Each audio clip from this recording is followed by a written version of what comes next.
Stop me if you've heard this one before. The provincial Sask Party and the federal Liberals are at odds over the carbon tax. Premier Moe addressed the House of Commons last week, asking the feds to pause the increase. His testimony led to some heated debate between Liberal MPs and the Saskatchewan Premier. I don't agree that Canada is a climate laggard, and I certainly don't agree that Saskatchewan is a climate laggard. I think Saskatchewan and Canada are leaders when it comes to developing industries that are reducing emissions with innovation, and then sharing those around the world. Well, despite the pleas of Premier Scott Moe and 6 other Canadian premiers, the federal carbon tax came into effect yesterday on April 1st. It's even led to protests across the country. RCMP closed the Trans-Canada Highway at the border between New Brunswick and Nova Scotia in response to a large protest over the carbon tax.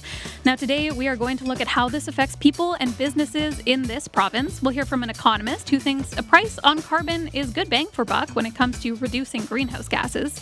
We'll hear from the mayor of Shaunavon, who is concerned about how his community will be able to pay for the increase in their energy bills. And we want to hear from you too, as always. Join the conversation by calling 1-800-716-2221, or you can send us an email at bluesky@cbc.ca. Well, our first guest today says he's worried about the impact of the carbon tax on his community. Kyle Bennett is the mayor of Shaunavon, Saskatchewan, and he's on the line now. Welcome to Blue Sky, Mayor Bennett. Hi, thank you. Thanks for having me. Thanks for being here. Kyle, last week you put out a letter with concerns about how the increase in the carbon tax will affect your community. What are your biggest concerns? Well, the biggest concern is the cost of living, and it's all these hidden costs that I don't think they're taking into consideration. The top and when we looked at it, we just took our utilities for the town of Shaunavon, and utilities on our public buildings. We're already paying, I believe, $5,267 in carbon tax alone, and with a 23% increase, that could drive the cost up to $6,500 a month. And with a town the size of Shaunavon, our tax base is just over $2 million a year. That works out to about 8% of our tax base over the year that we would have to raise taxes just to pay for this extra carbon tax. And again, that's just on utilities. That doesn't take into consideration any fuel costs or anything like that. How do you think a tax increase, if that was what was needed, would impact people in your community? Well, it costs extra, right? Instead of putting money back into employees, into equipment, into facilities, we're paying extra on this carbon tax, and it just takes money out of the community. What are you hearing from members of your community? None of our members are too excited about this. I've heard a lot of positive feedback about the letter that we put out. There's not a lot of people in the community that do support the carbon tax. I haven't actually heard anybody that has come to me and said, I'm really happy we're paying this carbon tax. Do you think that we as a province, though, need to reduce greenhouse gas emissions? I do agree. We need to look at ways to reduce greenhouse emissions. And as Scott Moe said earlier, Saskatchewan's a leader, Canada's a leader in reducing greenhouse emissions. Canada as a whole has some of the highest environmental standards for regulating industry. I think we're doing a great job. And if people did look to Canada for their any of their carbon, any of the hydrocarbons, we would reduce the overall world's carbon output. Have you done more thinking into something that would be better than the current carbon tax method? I think just get rid of it altogether. I think we need to focus on economy and jobs and sustainable future for Canada right now. Because if you look at the rest of the world, we're one of the lowest producers of carbon in the entire world. We have some of the greenest forests, and we're probably, we take a lot of carbon out of through our farming and through forestry and everything else in Canada. There's a lot of carbon that is tied up and taken out of the whole. Where have you seen, you touched on this a little bit earlier on, but where have you seen the biggest increases in your costs as a municipality? The biggest increases are definitely on utilities. We use a lot of natural gas for heating, and our rinks, which are a community. It's not even just a community hub, but it's a hub for the whole southwest of the province. And we all meet there, gather there in the winter months and playing hockey and everything. And the only way we can heat that at this point and run sustainably is through natural gas. And that is our biggest cost for sure to our municipality. Of course, another way of reducing heating and some of those costs would, I imagine, be to make town buildings, some of these facilities more energy efficient. Is that something that you've looked into? While our rink is only 11 years old, we did build a new rink. We started about 20 years ago at least. 2000, it was project 2002 is what it was called, and then we ended up building in 2011. But it is a very cost effective and sustainable rink. It's, there's a lot of new technology and insulation and everything in there. It is one of our biggest buildings. We do look at our other buildings, like our town office, for instance. We just replaced all the windows in that over the last 3 years because those windows are pretty old. And actually, our town office is 100 years old here in 2026. So we're definitely looking at ways to reduce energy costs there. And like I said, we've replaced windows but it's costing us a lot more. And if that what was it, $78,000 a year that we're spending in carbon tax could definitely go back into fixing up our community. And we don't see a rebate as a community, right? That money is gone to us as a community. It doesn't come back to us. Do you think, Kyle, that pausing the carbon tax is the only way of making life more affordable, or should we be considering, the PST or the provincial gas tax in the province? So the gas tax and the PST, yes, they're taxes. I mean, we're taxed enough as a society, but at least those taxes go into tangible items. Like the gas tax goes into our highway infrastructure. PST, we actually get money back as a municipality to put into our infrastructure. And we use that for water, roads, sidewalks, all the necessary infrastructure that we need as a town. So yes, we could look at those, but like I said, we get that money back or we see where that money goes. The carbon tax just kind of disappears. And I know some families they say they get back more than they pay. But like I said, there's all these hidden costs through utilities and things like that the taxpayer pays, and we don't know where that goes. And I guess my thoughts and feelings are if this was to go towards sustainable futures, they should invest this money into education and technology and things like that, rather than just handing it back to households. Because I guaranteed that most households are just scraping by right now just to get by. And this $300 quarterly payment that they get, they're not investing that back into their house to replace windows or insulation. It's not really enough to do anything. As you just mentioned, I do think that people all over the province are having trouble making ends meet. What do you think would make the biggest difference to your community when it comes to making life more affordable? I think get rid of the carbon tax would be an immediate savings. And you know, the federal government, we've seen there's a lot of controversy lately.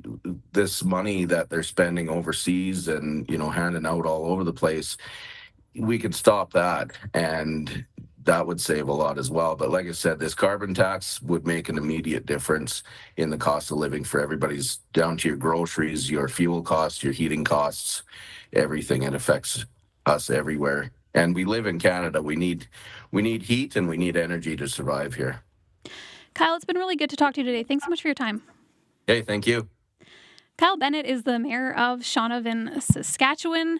Now, our next guest was one of many economists across the country who recently signed a letter in support of carbon pricing. Brett Dolder is a Canadian climate and energy policy researcher and teaches economics at the University of Regina. He's been listening in and joins us now. Hello, Brett. Hello.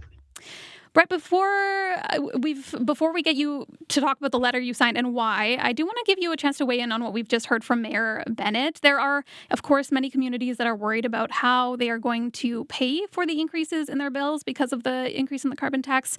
What do you say to them? Yeah, well, and I appreciate what Mayor Bennett was saying, that they have facilities they've got to run, they've got to keep those rinks ice frozen, got to heat the buildings. And so, communities have these expenses, and the carbon price adds to that expense. So I'm going to try to crunch a few numbers. It looks like, I'm not sure if this is the most up-to-date statistic, but there's about 800 households in Shaunavon. Take that 78,000. It's about $100 a year if you were to just transfer that into property taxes. And if the $2 million tax base, that's about, a little under 4% for your property tax increase. So from my perspective, because we're taking those revenues, and we know that they don't disappear, they actually just get taken, put into a fund, and then given back as these rebates. I would encourage municipalities, businesses to pass along the cost, increase your prices, and then as you do that, also start to think about, how do I lower those costs? And so the way to lower those costs, using fewer, gigajoules of natural gas, liters of gasoline, liters of diesel. So where are the ways you can find efficiencies? And it is a long-term project. So the price of gasoline just went up 3.3 cents yesterday. If you have a look at the Gas Buddy charts, you can have a look at the last 18 months. I'm looking at the Regina chart. Gasoline prices have gone up by 3 cents quite a few times in the past 18 months. They went up by over 6 cents just about a month ago. So we know gas prices rise and fall at 3.3 cents a liter. Now, if you hadn't seen the news about the carbon price, you might not have had a big reaction to it, because it's actually smaller than a lot of the other times gas prices go up. And that's part of the design of carbon pricing, is you want to increase this slowly, send a signal to everybody to find ways to innovate, find ways to become more efficient, develop new technologies. I think in Saskatchewan, I agree, we have potential to develop a lot of interesting technologies. Farmers are always coming up with new ways to do things. So you provide that incentive to develop the technologies, increasing these prices on pollution by small amounts, and that gradually get higher over time, so that there's that sort of runway for innovation and investment. No economist is standing here saying, let's increase the price of gasoline by 50 cents a liter tomorrow, because that would lead to a real hardship. But 3.3 cents a year, as you see that increasing, people in the short run, they can't change their vehicle, but maybe in 5 years they think about, maybe it's time to look at a hybrid electric with a plug-in electric, or maybe even a full battery electric. So that's the way that this policy is designed to work, sort of slow increments of price signals over time that signal to the market, to businesses, to individuals, to find ways to pollute less. And as you do that, pollution levels come down, and you use that revenue. 90% of the revenue goes to these rebates. So if you're a household of 4 people in rural Saskatchewan, your annual rebate's about $1,800. So imagine that in Shaunavon, you've just increased municipal taxes by $100 per household to cover carbon pricing.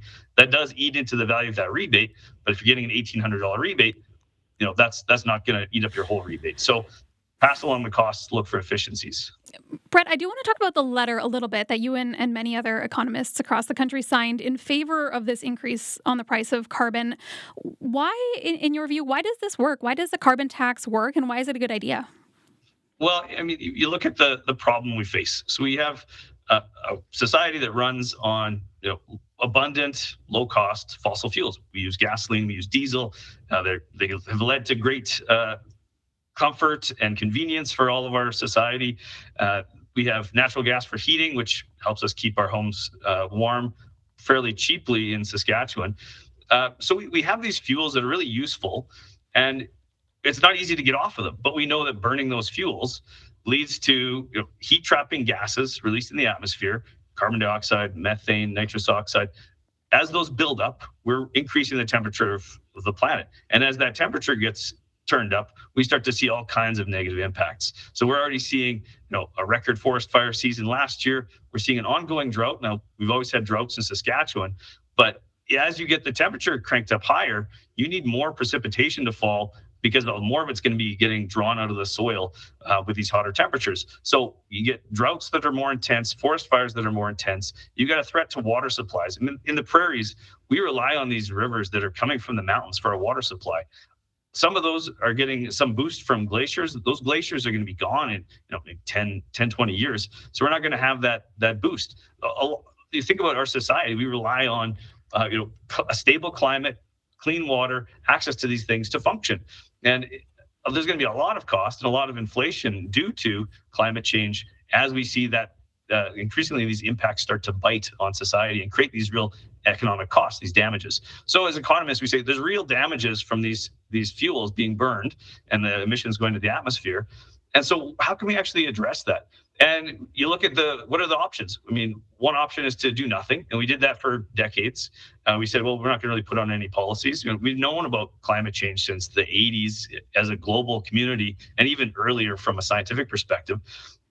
Canada just sort of let things float, and we didn't see any reduction in our annual emissions. We've started to see some policies now. Carbon pricing is one of those. You don't have to use carbon pricing, but if you don't, you've got to look at something else. So one option is regulation. Regulation can work. You've just got to think about, okay, how are we going to regulate every sector? The building sector, the transportation sector, the electricity sector, oil and gas sector. Every sector needs regulation, and you've got to be careful when you design them so that you find a way to encourage innovation. Some of the time when regulation is imposed, facilities, businesses have an incentive to meet the regulation, but to not go any further. And so, the carbon pricing gives you an incentive to always look for new ways to innovate. The other option you can do is incentives. And I've heard people say, why are we trying to make pollution more expensive? Let's make clean technology cheaper. And I mean, sure, let's do that. But then let's think about, as an economist, we love to say there's no free lunch. So how do you make those technologies cheaper? You've got to spend government dollars.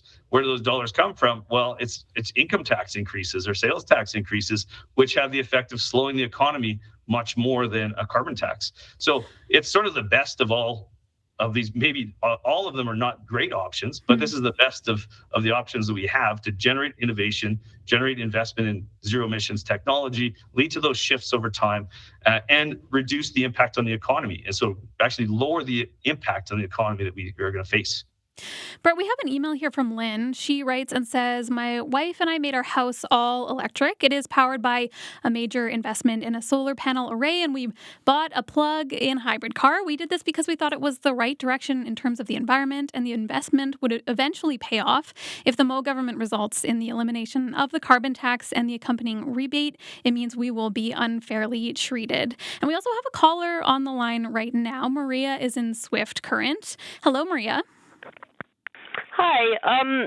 Well, I disagree with the carbon tax, but I also disagree with the narrative that Canada is somehow a leader. I think the real problem is we need a lot of behavioral changes, and we've created our whole society based on trade. Instead of, creating healthy communities that work together and produce for ourselves, we've got wrapped into these complex trade agreements with big corporations and other countries that don't benefit the public at whole. They benefit the wealthy. And they're causing high amounts of stress and environmental damage. You look at the highway, you look at the railroads, these things are running 365 days a year, 24/7. We need to eliminate our need to trade in this global supply chain. I mean, it's hard for some people to believe that, but there was people that lived on this land without electricity and without these major trade things. And everywhere around the world, people can produce food for themselves. I know it's shocking, but it happens. Like, they're not allowed to because we're wrapped into these trade agreements that forces them to produce crops for us, and we can produce crops for them instead of us just producing locally. And, we could eliminate producing novelty items. We could eliminate the Olympics. They're talking about building billion-dollar stadiums in Vegas. And this hockey arena, most of their power in Chauvin's going to a hockey arena. Well, maybe we should go back to natural ice. Maybe we should ration electricity and say, okay, what's more important for you, a game or heating your houses? Like, the carbon tax doesn't do anything. It just stresses people out, and it's not an environmental policy. And all that clean technology is a bunch of BS. It's not clean clean it all. You're going to open up thousands of more mines. You're going to have so much more infrastructure. You're going to be polluting so many more waterways. I can't understand how anybody thinks it's clean. Maria, thank you so much. Brett, as we've been hearing from callers like Maria, we've been hearing from premiers, including Scott Moe, maybe the carbon tax isn't the best way of reducing greenhouse gas emissions. What are your thoughts on that? Well, I guess, on the last two calls, I mean, the first caller is saying they've done the investments to go electric. I mean, that's what we know can bring household emissions to near zero. You use electricity instead of natural gas. To get there, you've got to have a really well-insulated house. You buy a cold climate air source heat pump, you back it up with electric resistance heat, and you move to an electric vehicle. Maybe you have solar panels, maybe not, depending. That's the one way to get your personal emissions in your household down to near zero. And a carbon price incentivizes those investments. So if you look at a cold climate air source heat pump, you look at it with a gas price where it's like $3 a gigajoule for natural gas, doesn't look very favorable. You're not going to save money. It only becomes favorable when you start to put the price on pollution. And remember, when you emit a ton of carbon dioxide, that does damage. That damage, we've put a value on it in Canada as the social cost of carbon. It's around $260, $270 a ton. So we're actually underpricing carbon at $80 a ton because we're not pricing in the whole damage. So on that first caller, on the second caller, there's kind of a few ideas there. I think the one I would push back on is anyone doing environmental economics, talking about climate change policies, not talking about trying to lower living standards. We're trying to maintain living standards, ensure that we have economic opportunity, jobs, good communities, strong communities. I mean, I would never want to shut down a hockey rink. I'm a curler. I never want to shut down the curling rink. So I don't think that's the solution. We've got to find the ways to invest in the efficiencies, the zero emission technologies, and maintain our lifestyles. And so there's different ways to do it.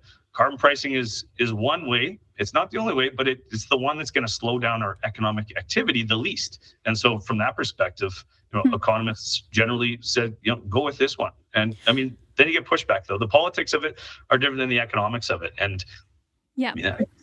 And we're going to talk a little bit about the politics later on the show for sure. Brett Dolter is a Canadian climate and energy policy researcher, teaches economics at the University of Regina. We're going to continue our conversation with Brett in just a moment. I'm Candice Lipsky. I'm filling in for Leisha Grabinski, and you are listening to Blue Sky here on CBC Radio 1. Today we are talking about the price on carbon pollution as people all over the country protest the carbon tax increase that happened yesterday. Our guest right now is Brett Dolter. He's a Canadian climate and energy policy researcher at the U of R. Now, last week, Premier Scott Moe addressed the House of Commons asking for a pause on the carbon tax. While he was in Ottawa, he was a guest on CBC's Power and Politics. Here's part of his conversation with Power and Politics host David Cochrane. You and your colleagues have challenged the Prime Minister to pause or scrap the carbon tax. He has challenged you and your colleagues who oppose carbon pricing to come up with an alternative plan. What's Saskatchewan's alternative to the federal plan? Well, Saskatchewan's alternative plan doesn't involve pricing our industries that are creating wealth or creating jobs, creating opportunity for Saskatchewan people, and doing so all the while producing some of the most sustainable food, fuel, and fertilizer that you can find on Earth. And so the goal shouldn't be, how much we can force industries to pay. The goal should be how do we attract investment, develop innovation that is driving down the actual emissions in our industries, and then turn around and sell that innovation to the world. There's avenues for this, and this has been Saskatchewan's approach all along. You don't have to have a price on carbon or a carbon tax in order to solve climate change, and I think the United States is proving that to be true. So a question on that. The opposition to this point has largely been about the retail carbon tax, the consumer carbon tax, the fuel charge, for example. But are you talking about getting rid of industrial pricing as well? Is that your position? No, the consumer carbon tax has to go. It's just an inflationary cost on families. What we're saying when it comes to the industrial pricing mechanisms, we have one provincially led here in the province. We put forward a heavy emitter policy in place where we have created a tech fund, and the companies have realistic targets that they are achieving. So there isn't a lot of money in the tech fund, but they're achieving it through making their own investments in reducing their emissions in various different ways that are different even among industries in the same area of the province. And so you need to allow for that innovation in that particular industry or that particular segment of the industry. You need to give them some room to make the investments that are necessary. And so it's happening here in the oil industry, the mining industry, the ag industry, all the industries that we have is happening. It's happening very ambitiously and it doesn't need necessarily to have a carbon tax on it. We do have that heavy emitter fund in place, but I would say that they're making the investments to avoid that. But if you look at the math that's come out in terms of where Canada's emissions have gone under these policies, the Climate Institute says the consumer carbon price has reduced emissions by 8 to 10%. The industrial pricing policy is doing the heavy lifting of 30 to 40% of the reductions, and say that can be tweaked and used even further to get rid of emissions. If they are working, and if this is the goal to reduce emissions, how do you argue for getting rid of them if fighting climate change is in fact a goal? So we're not arguing anything in the heavy output space. What we're saying is allow the provinces to run their own funds, and that's what we are doing here in the province of Saskatchewan, and it is working. Like I said, we're producing some of the most sustainable products that you can find on earth, and I think other provinces would have a similar narrative to tell around whatever it is they do in their respective province. The consumer carbon tax does nothing but make life more unaffordable for, in our case, Saskatchewan residents, but we would say all Canadians, whether it's at the grocery store, whether it's when you fuel your pump up. And so that's the official ask at this point, is to put a pause on the increase that's coming on Monday for all Canadians. It'll be 17 cents on a liter of gas here in Saskatchewan. But our stance has always been that we should remove the consumer carbon tax off of everything for everyone. But you say it's working. First of all, the Bank of Canada says the carbon tax is only responsible for 0.1 percentage points of annual inflation. So the central bank argues that it's not the inflationary monster that it's being portrayed as in this. So it is having some input there. You're arguing that they pause it, scrap it. They've made clear they're not going to do it. Your argument comes as one of the only provinces, if not the only province, without a legislated emissions plan that shows your path to reducing emissions in your province by 2030. I mean, wouldn't your argument carry more weight if you could point to an actual targeted plan of 2030 saying, here's how we're getting here, here's where we're going to be, so you don't need to do what you're doing. You don't have that right now to put on the table. Certainly we do. We have a plan out to 2050 within our electrical sector. And we have real-life examples of what's happening, for example, in our oil industry that has reduced their methane emissions by 65%. We have an agriculture industry that is producing far less emissions on a per ton basis. Canola and wheat are 64% lower than the next seven largest competitors around the world. Saskatchewan most certainly is doing its part in attracting innovation into each of those industries, attracting investment into each of those industries. And then we're turning around and not only utilizing that investment and lowering emissions here, but using that investment and selling that investment in other areas of the world so that they can do the same. And the most recent example was 1,000 zero-till drills were sold to farms in India so that they can sequester carbon into their soils, much like we are doing here. Right. I know you have policies. I'm not saying you have no policies, but your emissions that I have here, the latest information I can find on the Government of Canada website is that in 2021 it was 67.1 megatons, and there's no target set by the Saskatchewan government, is what all the literature and the economic and environmental analysts are saying. So if you say you have a target for 2030, what is it? Where is this 67.1 megatons going to be in 2030? Well, you can offset the ag emissions in there with respect to not recognized today, but should be recognized in the very near future with the carbon sequestration that is going into our soils due to the zero-till drills, to the offsetting emissions due to precision agriculture and GPS technology.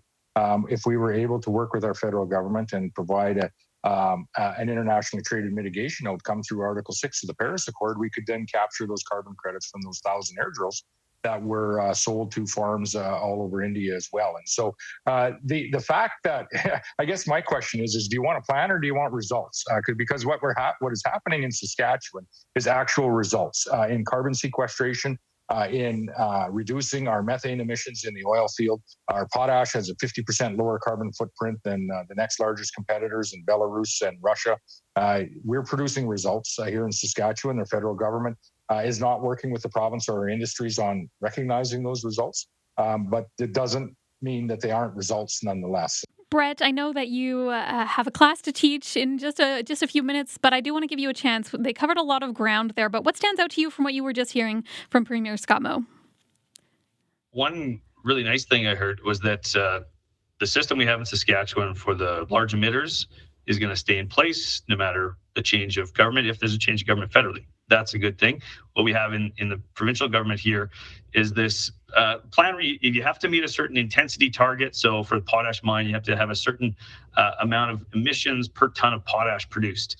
And the idea is to ratchet that down over time. If you don't meet the target, any of the emissions above that target have to be paid out as a carbon price. I guess we don't call it that. Maybe we call it a carbon levy, or we don't call it a carbon tax, but it's a very similar idea. So that it gives you that financial incentive to innovate, to reduce emissions without penalizing these industries and saying you have to pay on every ton. And that system in Saskatchewan was deemed to be equivalent to the federal system for large emitters. So I'm glad to hear that we're going to keep that large emitter system. Carbon price is doing what it needs to do there. It means, I used to work in the Ministry of Environment, and I'm sure many organizations have an environmental department.